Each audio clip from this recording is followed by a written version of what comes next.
Hello and welcome. Today is part 2 to the Crochet Wobbles and Gobbles Amigurumi Turkey by Herrschners. Today we are going to be covering my thoughts on the kit. I'm going to be reviewing it, and I'm also going to be sharing some tips and tricks to hopefully helping you find this intermediate level pattern less difficult if there are parts to the pattern that you may be struggling with. There was definitely some parts of this pattern that I had to do a couple times because I didn't read every line specifically. There can be no assumptions made in this pattern for sure. However, with that said, I was able to create the exact same turkey that was on the image provided in the kit, and I did have more than enough supplies to create the object that I purchased to make, right, by Herrschners. So before I get any further, let's go ahead and get started from the beginning.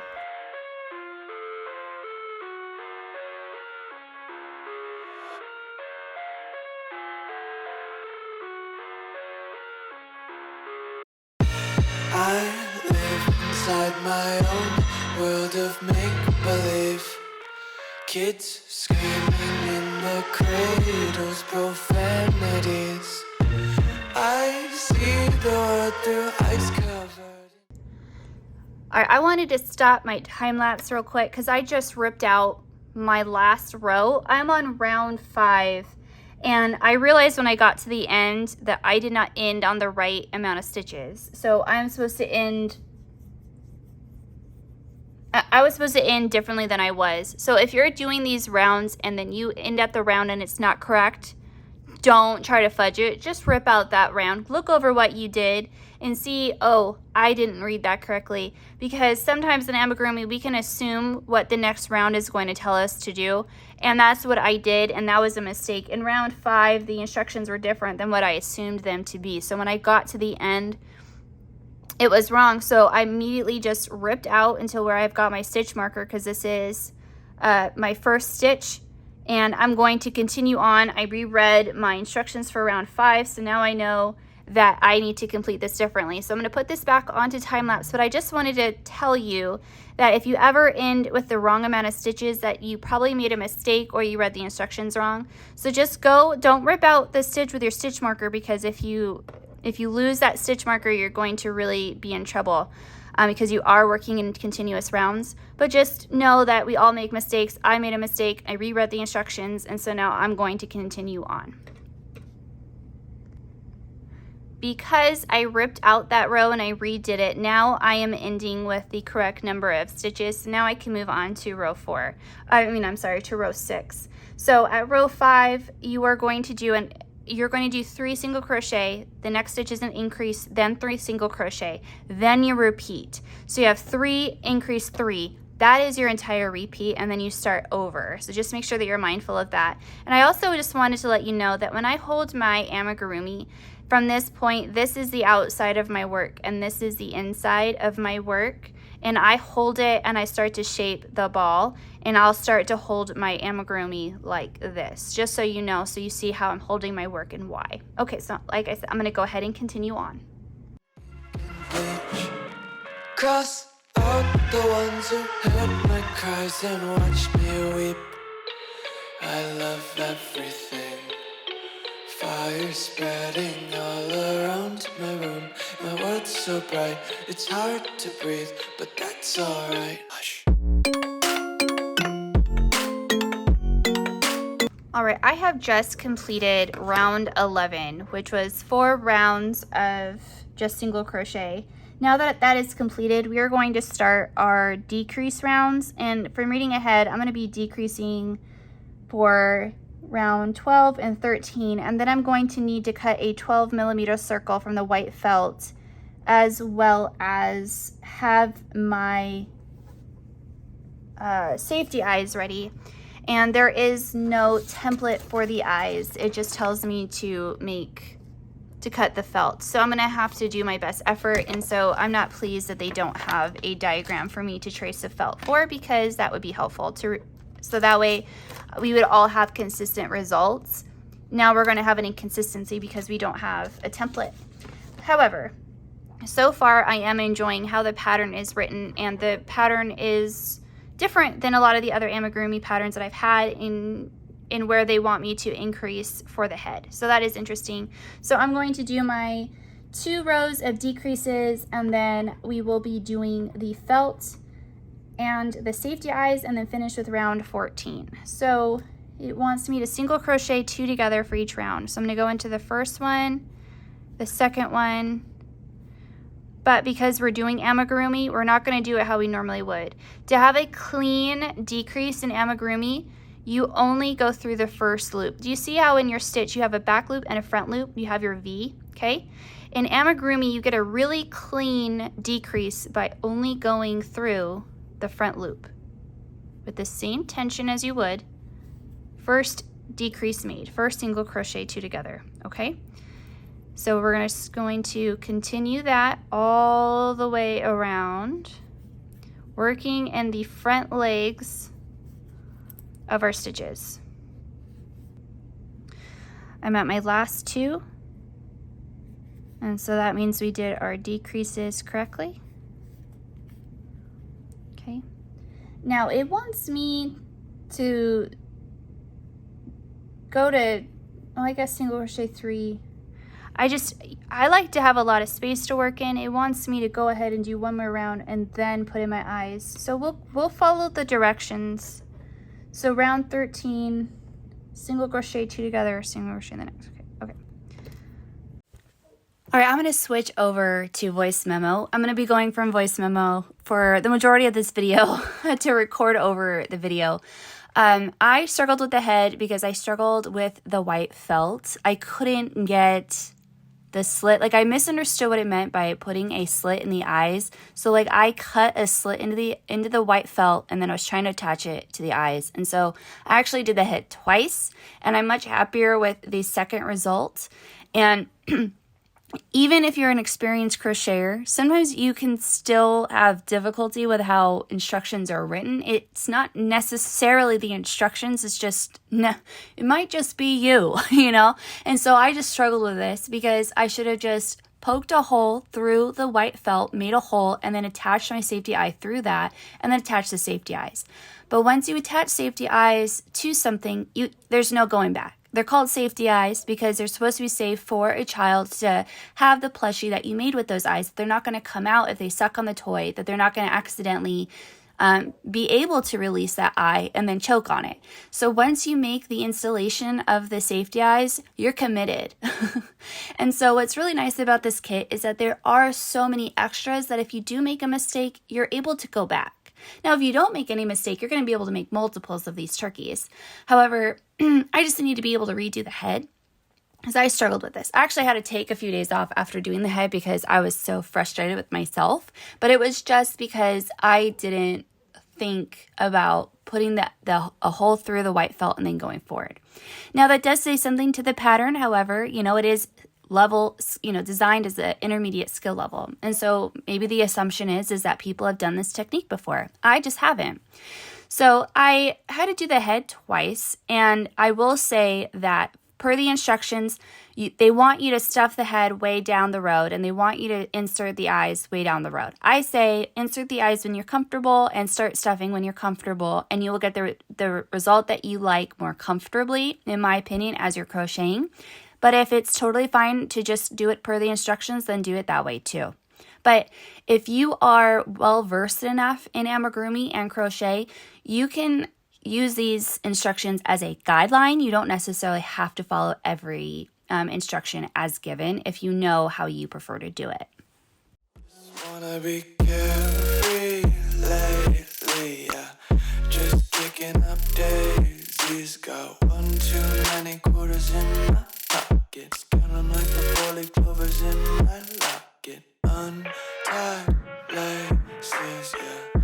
Just tripping on daydreams. Got dirty little lullabies playing on repeat.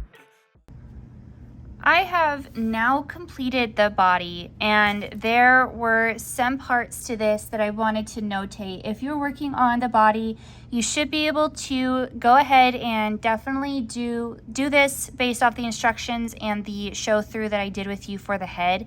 However, on round 12, it says single crochet 2 together, single crochet next 14 stitches, repeat from star twice more.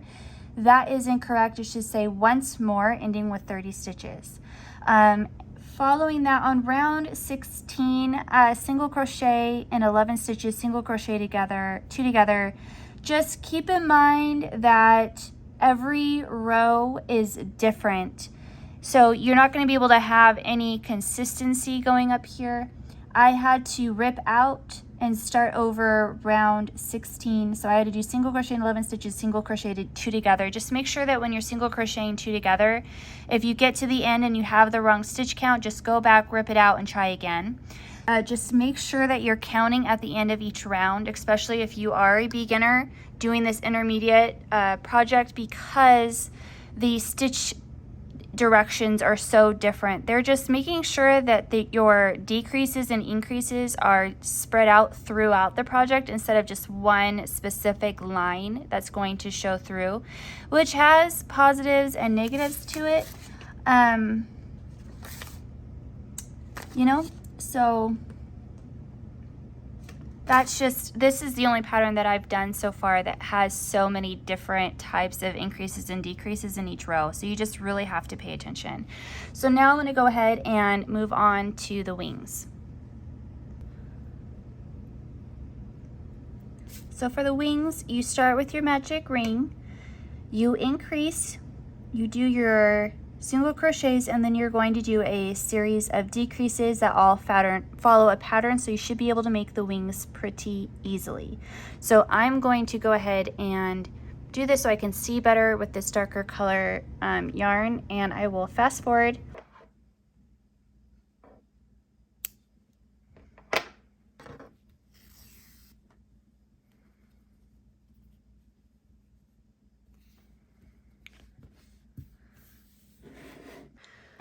Now that we have finished the body and the 2 wings, we are going to move on to color C. We're going to be making the legs and the beak, and color C is the yellow plastic canvas yarn. So we will be using this, and I went through the instructions for the legs and they look pretty self-explanatory, so I'm going to go ahead and make those. And then the beak looks fairly self-explanatory as well. So if there's anything I feel like I need to stop and show you, I will. Otherwise, I'm going to go ahead and make these.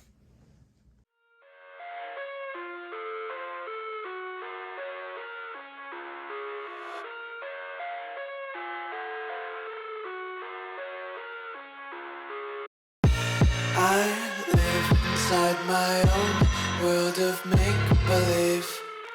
Kids screaming in the cradles, profanities. I see the world through eyes covered in ink and bleach. Cross out the ones who heard my cries and watched me weep.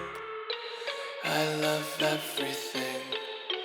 Fire spreading all around my room. My world's so bright, it's hard to breathe, but that's alright. Hush.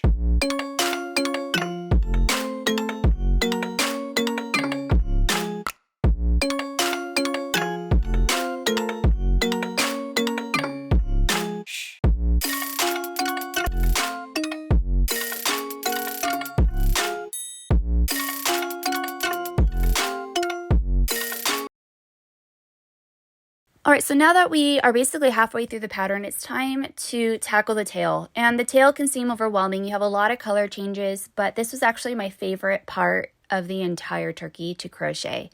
Right off the bat, just make sure that you count your first chain 2 as your stitch. If you count your chain 2 as your stitch and you put your stitch marker in the top of your chain 2, you should be just fine.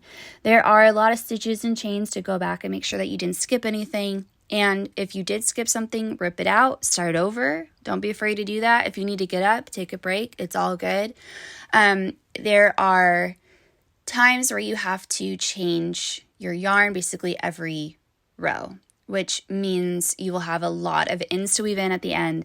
And I decided to go ahead and tie my old yarn and my new color together And that just made sure that as I was crocheting on this fiddly little piece of tail, that none of my yarn ends were going to come out. And I am very happy with that choice. At the end, and the result at the very end, you can't tell that I tied the ends together, and it was really easy to weave everything in. It took a lot of stress off of what I was doing, because when you're working with something this fiddly, like to just work over the yarn tails without fully securing it at that point or later, first you can see the colors possibly because you're turning your work forwards and backwards. Secondly, I just don't feel like that's very secure when you have this many ends. So I just decided to tie my old yarn color and new color together and then weave them in completely at the end. And I'm very happy with my choice. I feel like everything is extremely secure. Working with the black yarn, just make sure you have a good light source. If you have a headlamp, I would suggest a headlamp, or just do whatever is easiest for you. If you're tired, just save it for the next day when you're not so tired.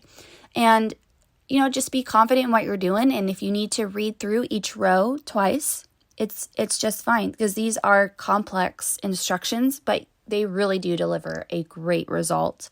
And so even a beginner should be able to complete the tail and complete it well. The most difficult part I found to be was with the yellow. And the yellow was where it wanted you to do a slip stitch in each stitch.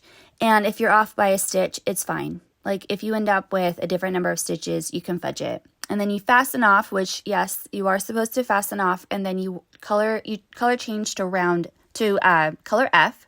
And then at the beginning of row 7, you start with a single crochet and you attach the yarn. So just attach it however you see fit. And then you single crochet, do not turn your work. And then you just single crochet at the top of your work.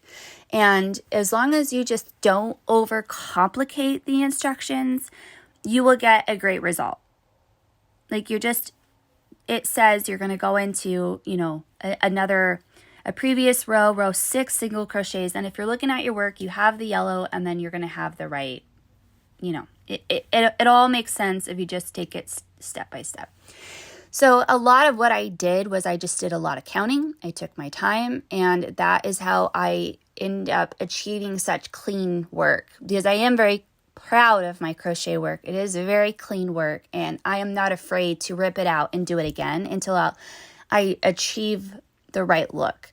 When I do these kit reviews, I'm always trying to give the instructions and the company like Herrschners the benefit of the doubt, and I'm not trying to rip anybody by saying these instructions are so hard. They say that this is an intermediate level pattern, and it absolutely is. Do I think it may be more advanced intermediate? I think that depends on what type of crochet work you have done as a beginner or an intermediate. I don't think it's necessarily advanced, but it is on the higher tier of intermediate for sure, just because you do have to pay so much attention. And there are so many different techniques, and you get the one picture at the front, and then you just kind of have to figure it out. But you can figure it out, just like I said, take it row by row, round by round. And the one picture that they give you, when I first started this project, I was skeptical. I was like, am I going to be able to achieve this? Like I promised a lot in making this video. Am I going to be able to do this? And then once I just believed in myself, and I believed in the process, and I didn't fight the instructions, I followed them clearly, I was able to achieve it. And I'm really happy. And like I said, the tail ended up being my favorite part. I learned so much.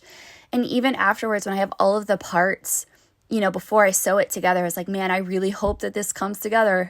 Like, I've got to be able to deliver on this, and I don't want to give a bad review. Like, I will if I feel like it is, but I was like really happy that I was like, even though this was challenging, they were fair in their intermediate level. And just be mindful when you're purchasing kits that say that's an intermediate level kit, that it is going to be intermediate. Like I found some kits at TJ Maxx this weekend, and they were so detail oriented. They were a great price. I was like, even for $6, like that is so much detail. I don't want to do it. But this was totally achievable, and I was happy at the end of the day. I was happy with everything. I think like you have to be intuitive for a lot of it, and that's why I was happy I was making this video, because even though this part of the video is sped up, it might just be enough of a visual for you to understand, oh, okay, this makes sense, because I'm definitely more of a visual learner than an auditory, like an oral learner, or even like a reading learner. Like if I'm just struggling with something, if I see somebody do something creatively, I'm like, oh yeah, I can do that. If you haven't done the spike crochet stitch before, it really is way less complicated than I thought it was. I had never done it before. I avoided patterns that had it, which is so ridiculous because it was so easy. Like, don't avoid things just because you think they're going to be difficult. Like, expand in your crochet. Like I said, the tail ended up being my favorite, and it's because it taught me so many new things, even after a decade of doing crochet projects pretty regularly every year. Weaving in the ends took me a little while, but it was absolutely worth it, and I'm happy with my clean work. And so now all I have to do is attach the tail by the end of the work. Everything is nice and clean. So when I stitch this to my turkey body, it should be nice and easy and pretty.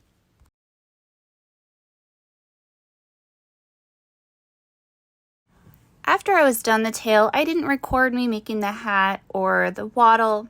I didn't find them difficult to make. I think you'll be able to do those quite easily without instruction or any help from me.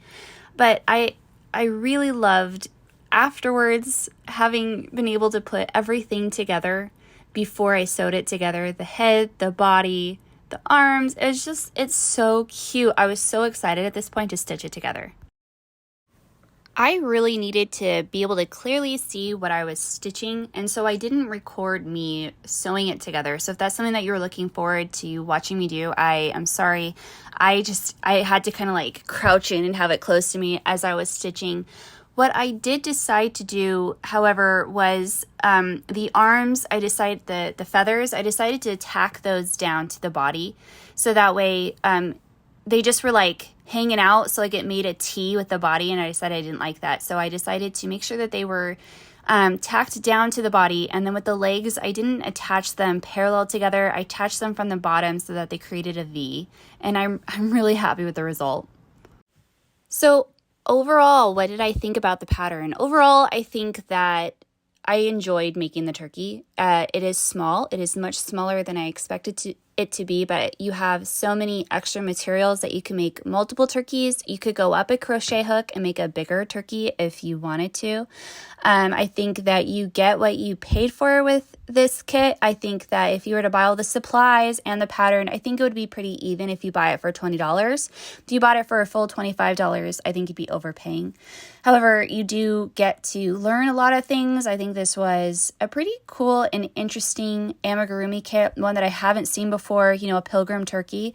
And I think it was really cute. I'm excited and looking forward to making the rest of my Herrschners kits that I've purchased. If you haven't seen that video, I'll link that down below. I have basically like a crochet amigurumi and just crochet kit haul from Herrschners, which is an online website. And then I also have part 1 of this video. So if you're coming in at part 2, make sure that you look down below in the description box. That way you see part 1 where I share everything that came into this kit. So yeah, overall, I like this kit. I'm interested to see what other amigurumi patterns they have out, how many, what other amigurumi kits they come out with, and if they just get better, if they're going to come out with beginner crochet kits, or if they're all going to be at this level of challenge. And I would love to know down below what were your thoughts about this kit. Did you find this extremely challenging? As what level of a crocheter are you at? An experienced crocheter, a new crocheter? Like, what level were you coming into this, and did you find my video as a resource to help you through the pattern? I would love to know. So thank you again so much for watching, you guys. I appreciate your time, and I'll see you guys in my next project and in my next video. Bye!